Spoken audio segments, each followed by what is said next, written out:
There are various circumstances under which a team could be forced to play without a goalkeeper. This usually happens when the goalkeeper is sent off. In football language, a red card is issued to the goalkeeper, but you already knew that. So, in the case of injuries, when a player becomes unfit to continue the game, what happens? Well, let's find out, huh? Wow, that was quirky and fun and weird. Welcome back, ladies and gentlemen. Today's video is about one of the most important yet underrated positions in a football team. Today, yes, of course, we're going to be talking about the importance of a goalkeeper and the kind of impact that his absence could make on a team. Did you know that a goalkeeper needs to be as fit as any other position in a football team? Let us know in the comment section below if you feel this to be a bit arbitrary or even untrue. If you have personal experience, like, you play football or whatever. Anyways, hit the like button and subscribe to the channel to learn more. So, for today, let us stick to the role of goalkeepers and the impact of his absence. The International Football Association board regulations under Law 3 clearly state that any of the players may swap places with the goalkeeper in the case of the goalkeeper either suffering an injury, which makes him unfit to play, or he does a bad and receives a red card. While all three substitutions have been made by the team. There are multiple reasons that may, compel a team to play without a goalkeeper. This is just one of the hardest decisions and the harshest decisions that the team can make, and also, it's a decision that could affect the team really badly if it goes poorly. The manager needs to take a really difficult decision on whether to bring a substitute goalkeeper along with the team, or for that match. Or maybe he should just use that slot to fill up other positions on the team, say mid-left. A wrong choice here could have the team in very deep, as the proverbial saying goes, very deep doo-doo.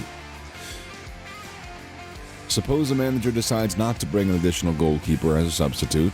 Well, in that case, he ends up jeopardizing himself by, say that goalie gets a red card and ends up playing, he ends up having to play one of his other players that doesn't goalkeep at all ever, and he has to play them as goalkeeper. It's just not going to be as efficient as you would want it to be. Playing without anyone to guard your posts may not be the best decision that any manager could make. This is what forces them to bring in someone who is the best and the most suitable fit for the role, and can work as close as he can to a goalkeeper. That means that irrespective of whether a team has all of its goalkeepers either injured or penalized by the regulators, the rules forbid them to play the match without one. It also goes unspoken that the opposite team gains a massive advantage if the opposition just doesn't have a goalkeeper. Just shoot from their goal and have it go in. Nobody to stop it, Means that the manager now only's got one option. He has to play one of his non-goalkeeper players as a goalkeeper, like I've already said. Redundancy is key in YouTube videos. This has become a very good option for him, considering the fact that the manager can pre-plan this by making sure he gets a few players in his team who possess a high interest in goalkeeping. Those who can basically multitask and fill multiple roles. Now, we know that there have been many instances where the goalkeeper himself is replaced unofficially by players, despite his presence, as they try and defend a goal desperately, but that is sure illegal and not something that you should learn about in football. Well, what you just saw on screen there isn't something written in the rulebook, but as we know, the players sometimes end up taking desperate measures for their teams as they sense the desperate times are coming. So the manager continues to do his job by bringing forth certain strategies that best suit his game and help take the team to the top 5 and ultimately the best in the league. So let's take a few examples to learn about situations in the world where they had a goalkeeper crisis. Yeah, that was English.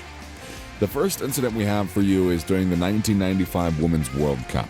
Now we find it the most interesting because with just 8 minutes left for the match to win 2-0, the now legendary player Mia Hamm, or Maya Hamm, whatever, was repositioned as a goalkeeper. Not only this, Maya had to wear the goalkeeper Scurry's jersey, and in it there was no goalkeeper jersey printed for her. She had to wear somebody else's damn jersey.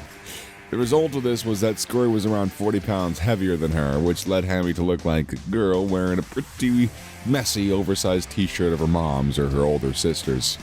The best part about the player was that she continued to keep her form and kept all attempts away from seeing that net despite all these issues she had. It was all stacked against her, but yet she still prevailed, muscled through, Another example of a similar incident is a match between Chelsea and Reading FC. The story just started 20 seconds into the match, if I remember, when one of the best goalkeepers in the world, Peter Cech, got injured as a blow on his head kind of like fractured his skull. He was then replaced by a substitute goalkeeper because the little coward couldn't keep on going with the little hole in the head. He was replaced by goalkeeper Carlo Cudician. Carlo lost consciousness as we collided with one of the defenders of Reading. The team had already made 3 substitutes, which resulted in John Terry coming in for the rescue and attempting to defend the post for Chelsea. Terry couple completed the match with a 0-1 win, and he was just perfectly fine with that result, but he was a little worried for his teammates. There are a lot more events that happened in the history of the game that led to multiple crucial decisions by the managers and courage being shown by the team members. Such decisions need only be taken in case the team is already out of substitutions, or if the goalkeeper ends up obtaining a red card or gets injured after the team has made all 3 substitutions.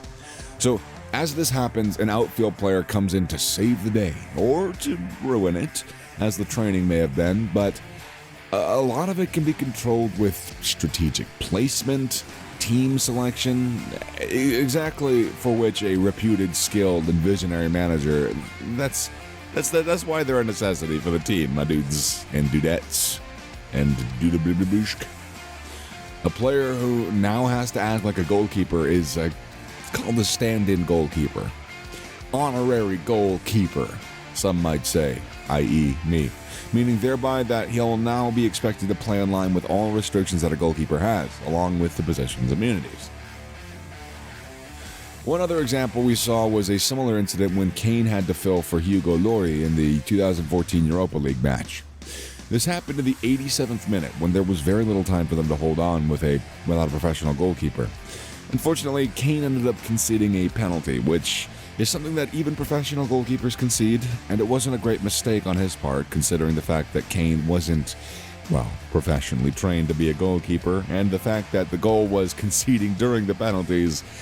Yeah, he didn't actually hear a lot of criticism for it, though. There were ample situations where the team has to make their way through a match without a very trained goalkeeper. A manager makes sure he has some arrangements to meet adverse situations and can manage his team through tough tides. The incident in the match between FC Basel and AC Nancy, where Costanzo was red-carded, and the infamous red card incident in the Champions League 2006 final between Arsenal and Barcelona, where Jens Lehmann was sent off. So anyways, did you know about George Campos? He played multiple games as a goalkeeper, but would eventually end up playing as a striker. He was also considered to be one of the best goalkeepers back when he used to play. On the other hand, he was able to score a total of 34 goals just being a goalkeeper. That's insane. And he was also a striker throughout his tenure. So, yeah. Goalkeepers, though often considered as the ones who are the slowest or don't have, to do too much while the ball isn't on their half, will often have to take into a lot of consideration that they need to think of the impact their absence is going to have on the team to act accordingly. They are still important. This does their work.